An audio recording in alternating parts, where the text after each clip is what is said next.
कहे मंगलाचार। सोहे जिन शासन में आत्मानुशासन, श्रुत जाकी दुख हारी सुखकारी साची शासना। जाको गुण भद्र करता गुण भद्र, जाको जानी भद्र गुणधारी, भव्य करत उपासना। ऐसे सारे शास्त्र को प्रकाशे, अर्थ जीवनी को बने उपकार, नाशे मिथ्या भ्रम वासना। आके विश्वासा करी अर्थ को प्रकाश करो, जाते मंद बुद्धि होके होते अर्थ वासना। जाते मंद बुद्धि होके होते अर्थ वासना। लक्ष्मी निवास निलयम, विलीन विलयम निदाय हृदिवीरम। आत्मानुशासनमहं भक्षे मोक्षाय भव्यानां। जो लक्ष्मी के निलय रूप उन अविनाशी, प्रभु को उद्धार ग्रंथ रचो आत्मानुशासन, भव्य जनों को है शिवकार। अपने समक्ष कौन सा ग्रंथ उपलब्ध है? ये कौन से आचार्य द्वारा लिखा गया है? गुणभद्र आचार्य द्वारा ये लिखा गया है। इसके जो आपने अभी इतना अच्छा जो हिंदी छंद पढ़ा, उसको किसने किया है? हिंदी को पता है आपको? किसी को हिंदी में वो छंद किसने लिखा? अभी अभय कुमार जी देवलाली, उन्होंने इसके हिंदी अनुवाद करे हैं, जिनमें से अपन ने काफ़ी चर्चा इसमें की। कैसी चर्चा की कि हमें संसार में रहते हुए धर्म कैसे करना है। मतलब सब जगह दुख की परिस्थिति है और हमें सुखी कैसे होना है इन सब के बीच में। ऐसी पूरे श्लोक में नीति परक सारे श्लोक हैं। सभी विद्यार्थी सबसे पहले तो अच्छे से बैठेंगे, सीधे बैठेंगे, और जिसका चेहरा मुझे दिखाई नहीं दिया मैं समझूंगा वो सो रहा है। तो इसीलिए सभी व्यवस्थित रूप से बैठना और सबके चेहरे मुझे दिखाई देने चाहिए यहाँ से। हाँ, तो अपनी चर्चा अभी मनुष्य भव के उसमें इस ग्रंथ में चल रही थी। आप सभी को मौका मिलता है सिर्फ रविवार का, तो आप सभी रविवार के दिन उपस्थित हुए। तो मैं कुछ आपसे सवाल पूछता हूँ कि कभी कभी अगर आपसे मैं, हमेशा ही ऐसा होता है जब मैं आपसे पूछूं कि और आप कैसे हैं, तो बोलते हैं स्वस्थ हैं। किसके लिए बोलते हैं? शरीर के लिए।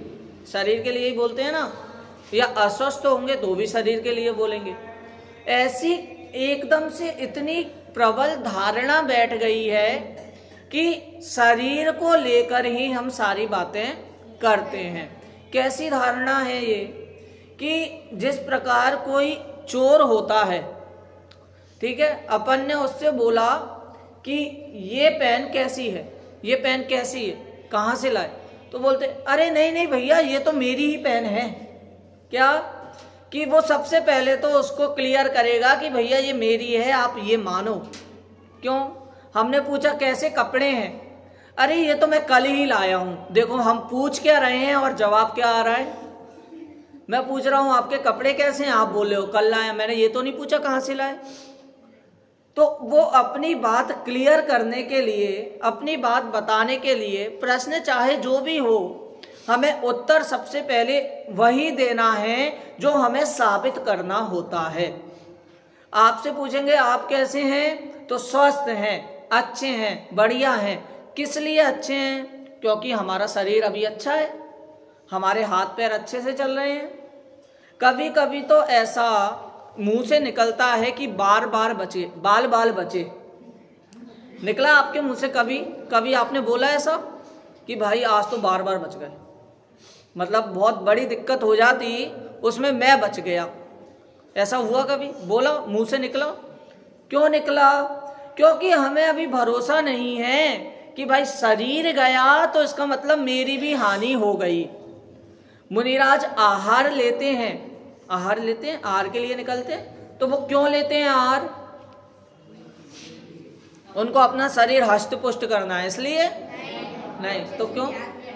तप वृद्धि हेतु, तप बढ़ावन हेतु।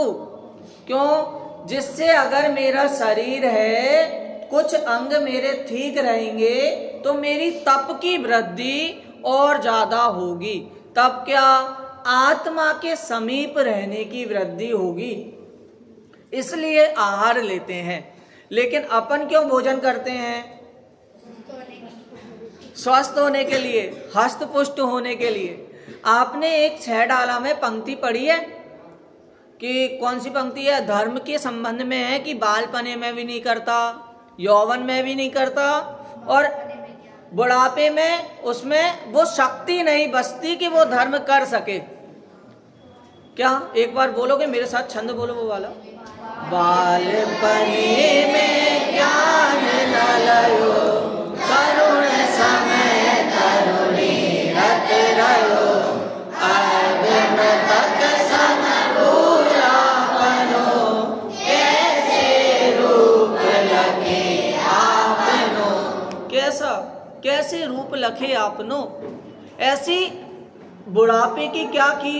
एकदम होना, मतलब वही घटाई दी कि इतना बुढ़ापा आ गया तो ये धर्म कर ही नहीं सकता। लेकिन आपने संसार में एक वाक्य सुना होगा, बी पॉजिटिव, सुना है? आजकल पॉजिटिव शब्द थोड़ा घट गया है जब से कोरोना आया है लेकिन वो पॉजिटिव का मतलब हमेशा अच्छे विचार रखो, जैसी चाहे परिस्थिति हो तुम अच्छे रहो, सकारात्मक रहो। तो यहां पर भी आचार्य देव क्या कह रहे? बुढ़ापा आ गया है तो अभी घबराना मत। आपने युवा अवस्था में गवा दिया, चलो हमने माना, बाल्य अवस्था गवा दी, वो भी हमने माना। लेकिन एक बात ये भी तो है कि हमारा जब भूतकाल को नहीं, छोड़ दो, चलो अभी वर्तमान आ गया तो वर्तमान को सुधारो, ऐसा कहते हैं ना। हाँ, मेरे साथ 2 पंक्ति हैं, वो बोलना मेरे साथ। दुख मुक्ति सुख भोक्ति की ना आश करूंगा, दुख मुक्ति सुख भोक्ति की ना आश करूंगा, असहाय इस संसार में ना विश्वास करूंगा, असहाय संसार में ना विश्वास करूंगा। आप मुझे बताओ, आपको तो अच्छे से पता होगा विद्यार्थियों को कि अकाउंट आपके चल रहे हैं, क्या भैया के पास अकाउंट रहते हैं, और आपको जब डॉक्टर की जरूरत पड़ती है तो हम लोग उसमें से पैसे कटते हैं, तो क्या लगता है कि यार बार बार मेरे आधे से ज्यादा पैसे डॉक्टर के पास ही जाके खर्च हो गए हैं। मेरे जितना भी अकाउंट था वो उसमें सबसे ज्यादा क्या लिखा है? Doctor medical, doctor medical, doctor medical. मतलब इस शरीर को कितनी जरूरत है किसी और चीज के सहारे के लिए, अपने आप ही वो नहीं हो पा रहा है स्वस्थ। क्यों नहीं हो पा रहा है? क्योंकि भाई शरीर तो रोगों से ग्रसित रहेगा ही रहेगा, उसका तो यही काम है। लेकिन हमारा क्या काम है? जानना, देखना। एक वो आता है, क्या बोलते हैं, व्यतिकीर्ण वस्तु व्यावृत्ति हेतु लक्षणम। क्या कि लक्षण की परिभाषा आती है। कैसी परिभाषा है? कि जिस वस्तु को संपूर्ण चीज जो बनी है उनमें से अलग करने वाले हेतु को लक्षण कहते हैं। कहते हैं या नहीं? मैं यहां पर बोलूंगा, जिसने गुलाबी जैकेट पहनी है वो खड़े हो जाए। कौन ने पहनी है? बैठो। क्या कौन ने पहनी है? गुलाबी जैकेट हर्ष ने पहनी है तो वो हर्ष ही खड़ा होगा। क्यों? उसका वो अभी लक्षण है। लेकिन ये लक्षण अनात्मभूत है। अभी गुलाबी जैकेट उतार देगा तो बोलेगा कोई ने नहीं पहनी। लेकिन आत्मभूत लक्षण हमारा क्या है कि आत्मा जानता देखता है। ये लक्षण कहां तक चलेगा और कहां से है? निगोद से है, मोक्ष तक यही रहेगा, उसके बाद भी समाप्त नहीं होगा। हमें कितनी कितनी मेहनत करनी पड़ती है मनुष्य भव को टिकाए रखने के लिए। सबसे पहले जन्म लिया, जन्म लेते समय कितना दुख हुआ, वृद्धि करते समय कितना दुख हुआ, उस जीवन को बनाए रखने के लिए कितना हमने कष्ट झेला कि रहने की जगह चाहिए, खाने का कुछ पदार्थ चाहिए, तब जाकर मनुष्य भव रह पाएगा। फिर उसके बाद मरण में कितना दुख हुआ, और फिर वापस से हमें उत्पत्ति के लिए कितना दुख हुआ। तो ये मनुष्य भव टिकाए रखने के लिए बड़ी दुख, बड़ा कष्ट सहन करना पड़ता है।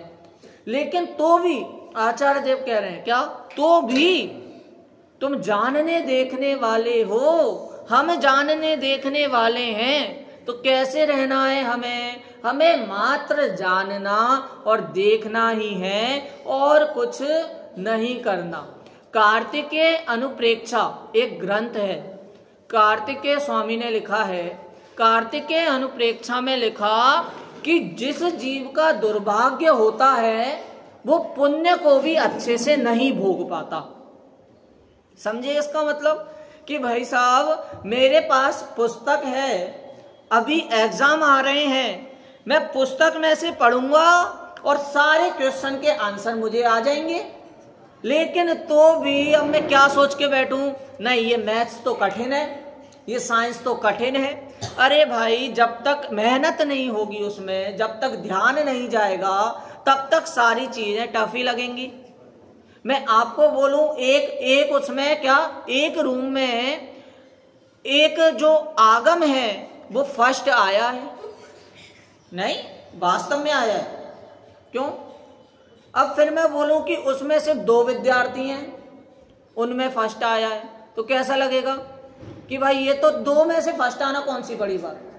आपसे मैं पूछूं कि 100 बच्चे थे उनमें फर्स्ट आया है, हाँ तो कुछ बात हो सकती है।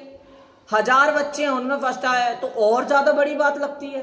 तो यहां तो ये सोचो कि हम अनंत जीवों में से हमें मोक्ष का मार्ग मिला, और मोक्ष मार्ग में चलने के लिए हम उद्यमी हुए, तो हम कितने भाग्यवान होंगे या नहीं। अनेक जीव हैं, यहां तक कि आलू में भी सुई का एकदम पॉइंट रखो और उसको निकालो तो कितने सारे जीव इसमें होते हैं। एक साइड आप रखो भूत भविष्य और वर्तमान के सिद्ध, और एक साइड रखो वो अनंत जीव। आप सबको हटाओगे, सिद्ध खत्म हो जाएंगे, लेकिन वो जीव अभी भी उतनी ही संख्या में अभी भी विद्यमान है। इतने सारे जीवों में जब हमारा नंबर आ रहा है तो क्या लगना चाहिए, अति पुण्य उदय मम आया, जो मेरा नंबर आया। नहीं हमारा नंबर आया, अभी तो नंबर की बात। प्रभु दर्शन तो तुम कर रहे हो, क्यों करते हो प्रभु दर्शन, बताओ कितने बन गए, इतने या इतने, कितने बन गए? नहीं तो अभी कम से कम हम पे विश्वास तो है, श्रद्धा तो है कि उनके जैसा बनने के लिए हम मंदिर में आ रहे हैं। चलिए अभी यहाँ पर पुस्तक में 90 नंबर का श्लोक सभी निकाल, 91 नंबर का श्लोक, 91 नंबर का श्लोक सभी निकाल लें, पेज नंबर 84।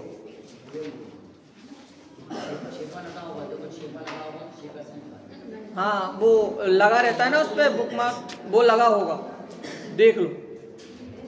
वृद्धावस्था से आत्महित की प्रेरणा।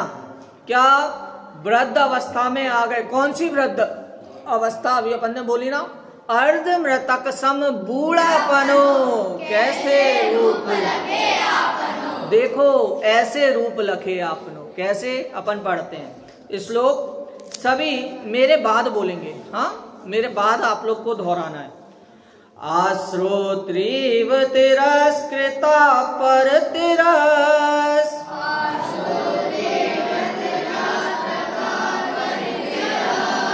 कार श्रुति नाम श्रुति,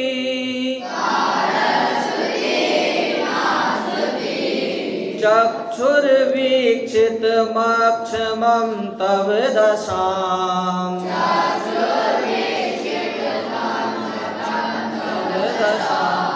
दुष्यामि वाद्यं गतम् बीते वा विमुखांत कादति तराम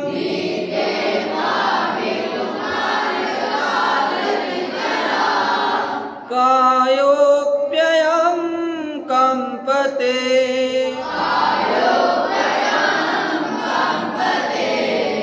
निष्कंपस्त्वमहो प्रदीप्त भवने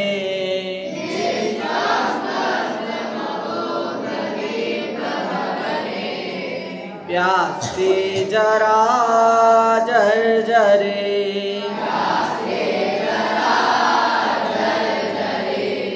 अब मेरे साथ बोलो, मेरे साथ बोलना।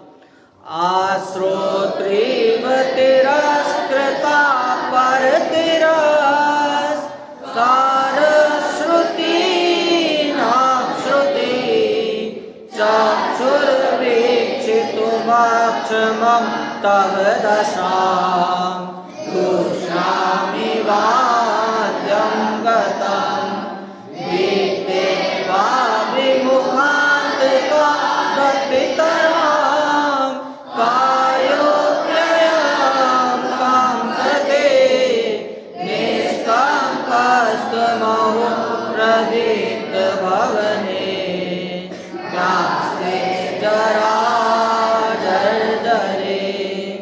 तिरस्कारमय वचन न सुनना पड़े अतः बहरे हैं कान नींद दशा नहीं देख सके इसलिए नेत्र में अंधापन यम को सन्मुख रख कर भय से कंपन होता है तन में निश्चल है तू जलते घर सम जीर्ण जरामय इस तन में। देखिए सबसे अच्छा उदाहरण काय के लिए बी पॉजिटिव रहने का कि भाई जो होना है वो तो हो ही रहा है, उसमें दुख हमें नहीं लेना, दुख हमें मानना नहीं है। भाई साहब यदि मैं क्या कर रहा हूं कि मेरे समझ में नहीं आ रहा है एक बार में पढ़ने में, तो क्या इसमें बी पॉजिटिव है कि भाई साहब मुझे एक और बार दूसरी बार पढ़ूंगा तो क्या पता एक बार पढ़ने वाले से ज्यादा समझ में आ जाए।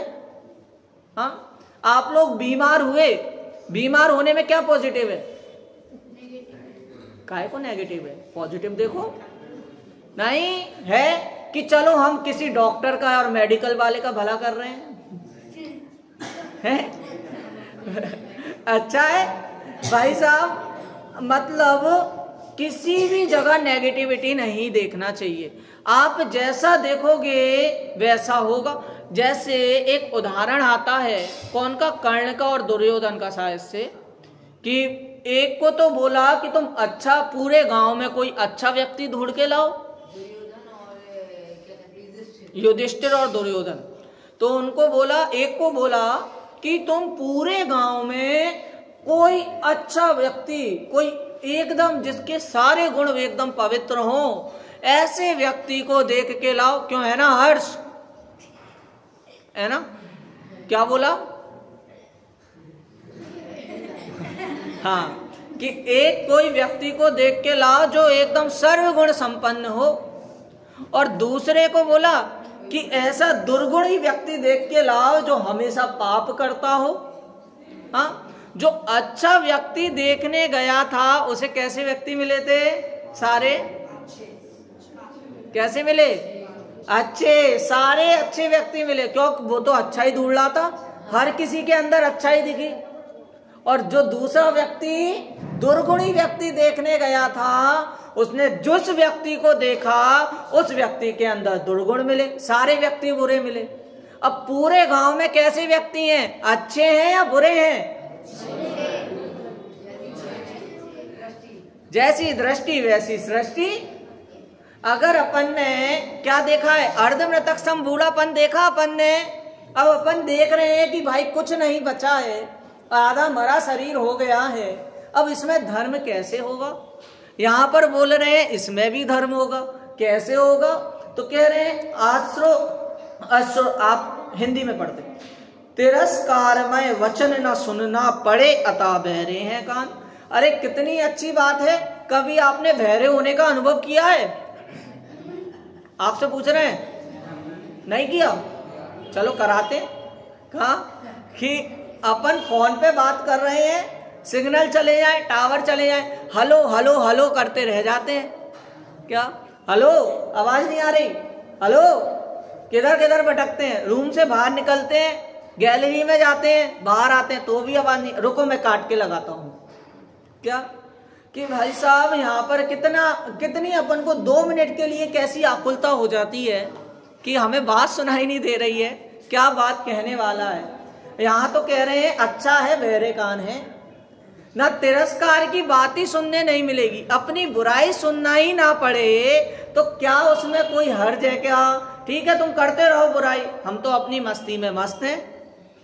ये अच्छी पॉजिटिव थिंकिंग बता रहे हैं कैसे हमें सकारात्मक रहना चाहिए हर परिस्थिति में, कि बढ़िया है भाई तुम बुराई करते रहो। जैसे एक मेढक था, एक उदाहरण आता है कि मेढक से सारे मेढक बोल रहे हैं कि तू पेड़ पे नहीं चढ़ पाएगा, मत कर कोशिश, मत कर, नहीं चढ़ पाएगा। लेकिन उसने इतनी कोशिश की और वो चढ़ गया। उससे पूछा कि सब लोग मना कर रहे थे, कैसे चढ़ गए तुम? तो उसने बोला मेरे को तो ये सुनाई दे रहा था कि तुम चढ़ जाओ, मतलब मेरा थोड़ा कम सुनाई मुझे देता है। तो बताओ, उसको सब लोग मना कर रहे थे तो भी चढ़ गया। ऐसे ही एक उदाहरण आता है कि दो बच्चे थे, एक था 10 साल का और एक था 12, 13, 14 साल का, इतना समथिंग, 14 साल का। ठीक है, तो अपन ने क्या किया, उस बच्चे ने, 14 साल का बच्चा गड्ढे में गिर गया, कुएं में गिर गया। तो उसने क्या किया, 10 साल के बच्चे ने उसे रस्सी डाली और खींच लिया। समझे, 10 साल का बच्चा है और वो 14 साल का। वजन किसका ज्यादा होगा, 14 साल वाले का या 10 साल वाले का? 10 साल वाले का ज्यादा है। 14 साल वाले बच्चे का वजन 10 साल वाले से ज्यादा ही होगा। उसने गांव में आके उन्होंने ये बात बताई कि भाई साहब 14 साल क्या है, 14 साल वाले बच्चे को 10 साल वाले बच्चे ने खींचा, कैसा मजाक कर रहे हो, एकदम ही मूर्खतापूर्ण बात है ये तो। अब क्या किया, गांव का एक बहुत वृद्ध आदमी था, वृद्ध मतलब उन सबसे ज्यादा तजुर्बे वाला, ठीक है, अनुभवी। तो उसने कहा कि हो सकता है ऐसा, आप डाल के देखो एक बार। तो बच्चे ने क्या, सब लोग अगल बगल क्या बोल रहे थे कि नहीं खींच पाएगा, 10 साल का बच्चा 14 साल वाले बच्चे को कैसे खींच पाएगा आखिर। और ये बात क्या की, ये बात एकदम सही निकली, वो 10 साल बच्चा वाला नहीं खींच पाया। क्यों, ऐसा क्यों हुआ, ऐसा क्या कारण था, क्या कारण था? उसने वहां पे तो जंगल में खींच लिया अकेले में, और यहाँ पर नहीं खींच पा रहा, यहाँ पर सब लोग हैं तो हाँ, नेगेटिविटी हो गई, डीमोटिवेट हो गया वो, कि सब लोग बोल रहे हैं नहीं खींच पाएगा तो नहीं खींच पा रहा है। उसके कान में वो बात सुनाई दी। तो इसीलिए क्या कहा कि सबसे बढ़िया बात है कि वृद्धावस्था में वो कान कमजोर हो जाना, सुनाई ना देना, मतलब अपना तिरस्कार ही सुनाई नहीं दे रहा है। हम तो अपने धर्म ध्यान में लगे हैं, जिसको जो सोचना है सोचते रहे। परंतु होता क्या है, युवा अवस्था तक तो ऐसी बात होती है कि भाई साहब जो बोलना है वो बोलते रहो, मैं तो मानी हूं, मान के घमंड में कुछ सुनाई नहीं देता। एक तो ये भी बात है कि तुम जो बोलना है चाहे बोल लो। एक वो वाला भजन है जो अपने हिंदुओं में वो चलता है, लेकिन वो भजन यहाँ पे भी सूट बैठ रहा है। देखो मेरी सुनना, और चलो तो आप भी बोलना, आपका भी चित्त लगा रहे। क्या, दुर्मति दुर्जन दंभी दुरात्मा, दुर्मति लोभी छली क्या बोलूं मैं क्या हूँ, लोभी छली क्या बोलूं मैं क्या हूँ, कालिक राख की पतित रूपात की, कालिक छोटों की श्रेणी में सबसे बड़ा हूँ, क्यों भाई साहब? सही है कि अगर 7th 8th वाले यहाँ पर रुके, 10th वालों को छुट्टी दे दें तो सबसे बड़ा कौन है? हाँ, 10th वालों को दिए, 9th वाले भी तो हैं यहाँ, तो सबसे बड़ा कौन है? 9th वालों को हटा दे, फिर बड़ा कौन है? 8th वाले। तो क्या कि भाई साहब छोटों की श्रेणी में मैं सबसे बड़ा हूं, ऐसा कैसा, ऐसा ज्ञान जब तक रहेगा तब तक इसका आत्म ध्यान, आत्म कल्याण नहीं हो पाएगा। क्या कि भाई साहब यहाँ तो जब तक पार्श्वनाथ भगवान राज्य अवस्था, मुनि अवस्था में भी थे, तब तक वो क्या, तब तक उन्होंने ऐसा नहीं आया कि वो बड़े हो गए, सबसे बड़े हैं। हालांकि ये वाली बात अलग है कि 6वें 7वें गुणस्थान के बाद कि अपनी वंदे वंदक भाव का अभाव हो जाता है, परंतु क्या कि उन्होंने कब तक नहीं बोला, कब तक उनकी दिव्य ध्वनि नहीं खिरी, जब तक उनको पूर्ण ज्ञान नहीं हो गया। कितनी अच्छी बात होती, ऋषभदेव भगवान ने जैसी दीक्षा ली, ऋषभदेव मुनिराज बने, उन्होंने जैसी दीक्षा ली वैसे ही अपने तत्वोपदेश करने लगते, तो कितने लोग भगवान बन जाते हैं ना। सही बात है, सही बात है ना, कि सीधे मुनिराज बने और सीधे अपना तत्वोपदेश देना चाहिए था। उन्होंने इतने टाइम तक वेट क्यों किया भाई साहब? अरे भाई, जब तक उनको लगा कि मेरे में पूर्ण ज्ञान अभी तक नहीं है, तब तक मैं किसी और को क्या बताऊं। जब तक मैं छदमस्त हूं, तब तक मैं अन्य छदमस्तों को क्या ही ज्ञान दूंगा। और फिर इसके बाद जब समवसरण लगा, तब उनकी दिव्य ध्वनि खिरी है। एक समय रहता है, एक निश्चित समय रहता है, जो कार्य होना होता है वो उसी समय होता है। आगे क्या बोल रहे हैं? निंद दशा नहीं देख सके, इसलिए नेत्र में अंधापन। क्या कि भाई साहब अच्छा है कि आंख की रोशनी चली गई है। क्यों चली गई? कि बढ़िया है, मेरे सामने कोई भी गंदा काम देखते हुए होते हुए मैं नहीं देख पाऊंगा। आपने कभी नोटिस किया ना ऐसा कि अपन निकले, एक जगह है, मेरे को यहाँ तक कि अभी तक तो रास्तों के नाम याद नहीं हुए, पर एक जगह है जहां पर वो नॉनवेज बन रहा है और गाड़ी वहां पर रुक जाती है। सब बच्चे कैसे करते हैं? मुंह फेर लेते हैं, छी कितना गंदा है। क्यों? क्योंकि वो अपन को आंखों से देखने में आ रहा है, इसलिए हम क्या करते हैं? उससे मुंह फेर लेते हैं। तो बढ़िया है भैया, आंखों की रोशनी जिसकी नहीं है उसको ये देखने में नहीं आएगा, और उसको वो द्वेष बुद्धि, वो घृणा बुद्धि नहीं होगी, तो आंखों की रोशनी नहीं है बूढ़ेपन में, वृद्ध अवस्था में, तो ये एक प्रकार से बढ़िया ही है। आगे क्या बोल रहे हैं? और क्या अच्छी बात, यम को सन्मुख लग कर भय से कंपन होता है तन में। क्या कि हमेशा एक बनी रहती है कि कब ना जाने कब वो समय आ जाए कि मुझे इस पर्याय से जाना पड़े, ना जाने कब आ जाए। एक बार अनित्य भावना में एक पंक्ति आती है, मेरे बाद आप सभी बोलो।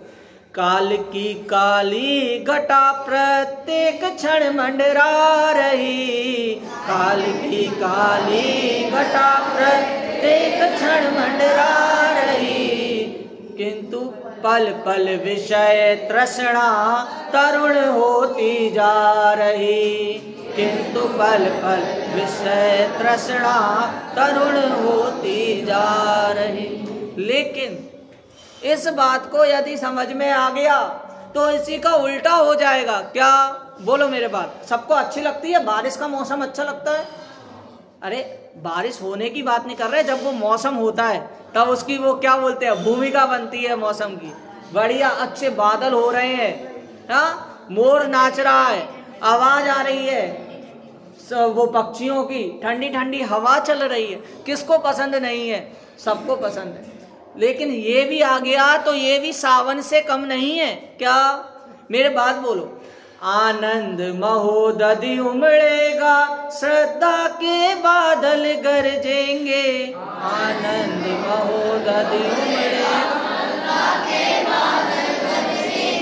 अनुभव की समकित का सावन आवेगा, अनुभव की बिजली चमकेगी। समकित का सावन आवेगा, अनुभव की बिजली चमकेगी। कैसा होगा भाई? आनंद के बादल गरजेंगे, आनंद के बादल बरसेंगे, तब जाकर हमें कैसा होगा? ऐसे आनंद की प्राप्ति हमें होगी। आगे अपन देखें, निश्चल है तू जलते घर सम, जीर्ण जरा में इस तन में। कि भाई तू कहाँ पर है कि ये घर जल रहा है और उस घर में नहीं हुआ ना, यम को सन्मुख लग कर वैसे। हाँ, कि भाई साहब हमें क्या कंपकपी रहती है, वृद्धावस्था में कंपन रहता है कि कब क्या पता हमारा ये वाला पर्याय समाप्त हो जाए, कब हम ये सब आत्म ध्यान में लगे। तो और ज्यादा अपन को क्या होता है कि जितने ज्यादा काम हैं उतनी ज्यादा क्या होती है? आकुलता व्याकुलता होती है कि भाई साहब मैं चले जाऊंगा तो क्या होगा, घर को कौन संभालेगा, है मेरी बहन का क्या होगा, मेरी मम्मी का क्या होगा, मेरे घर पे और भी सारी समस्याएं, ये सब अपने मन में आती हैं। हाँ, कौन सा एक वो बोलते हैं ना, वाणी बोली सुन मेरे भैया, चाहे ले ले लाख रुपया, डॉक्टर वैद्य भी काम ना आए, ऐसी हुई विदाई, तूने यूं ही गवाई। क्या कि डॉक्टर के पास चले गए, कोरोना में क्या हुआ था, सबने अपने पर्सनल वेंटिलेटर मंगा लिए थे, ऑक्सीजन सिलेंडर सबके पास हो गए थे, स्टॉक में रखते गए थे। लेकिन जो सबसे ज्यादा जिनके पास पैसे थे वो भी खुद को नहीं बचा पाए। हाँ, कितने लोगों को अपन ने देखा है जाते हुए, कितने लोगों को अपन ने अपने ही मोहल्ले में, अपने ही गली में, कि जो एकदम संपन्न थे, लेकिन जब आयु आनी है, जब काल होना है, तब वो होके ही रहेगा। तो इसीलिए जितना भी समय है उसमें क्यों ना हम कुछ अच्छा ही करें, हमारे भव आगे के सुधरे। आप मुझे बताओ कि अगर इसके बाद और इसके पहले कोई भव नहीं था तो सबकी अवस्था क्यों अलग अलग है? आप इस कुल में जन्मे हो तो आपका कोई मित्र होगा, वो दूसरे कुल में क्यों जन्मा? आपकी ऐसी अवस्था है, किसी के दिमाग अच्छा है तो किसी का दिमाग बुरा है। ऐसा क्यों? क्योंकि ये कर्मों का खेल है। तो इसीलिए हमें जल्द से जल्द धर्म ध्यान में लगना है। निश्चल है तू जलते घर सम, जीर्ण जरा में इस तन में, कि निश्चित ही है कि तू इस घर में रह रहा है, तन रूपी घर है जो बना है, तो इसका अंत भी होगा ही होगा, जलेगा ही जलेगा। और वृद्धावस्था है तो बहुत ही निकट है, ये मानकर चलना चाहिए। एक और बार अपन श्लोक और ये हिंदी छंद पढ़ते हुए फिर देखते हैं। चलो। अश्रोत्रीव तिरस्कृता परतिरस कार श्रुति नाम श्रुति चक्षुर्वेचितुमक्षमं तव दशा दुष्यामि बीते वा विमुखान्त कादपितरां कायोऽप्ययं कंपते निष्कम्पस्तमहो प्रदीप्त भवने जरा जरे। तिरस्कार भय वचन न सुनना पड़े, अतः बहरे हैं कान, नेत्र दशा नहीं देख सके, इसलिए नेत्र में अंधापन। यम को सन्मुख रख कर भय से कंपन होता है तन में, निश्चल है तू जलते घर समझे सदा मैं इस तन में। इस प्रकार वृद्धावस्था के पहले पहले अपन को वैसे तो धर्म ध्यान में लग जाना चाहिए, परंतु यदि तो भी वृद्धावस्था पे हैं, वृद्धावस्था के निकट हैं, तो अपन को क्या है कि तो भी घबराने वाली कोई बात नहीं है। हमें अपना वर्तमान सुधारना है, इस पर ही हमें ध्यान देना है, तभी जाके हमें मोक्ष दशा के सन्मुख हम पहुँचेंगे और शिव रूपी रमणी का वर्ण करेंगे। इस प्रकार मंगल भावना से आज की वाणी यहीं विराम देते हैं।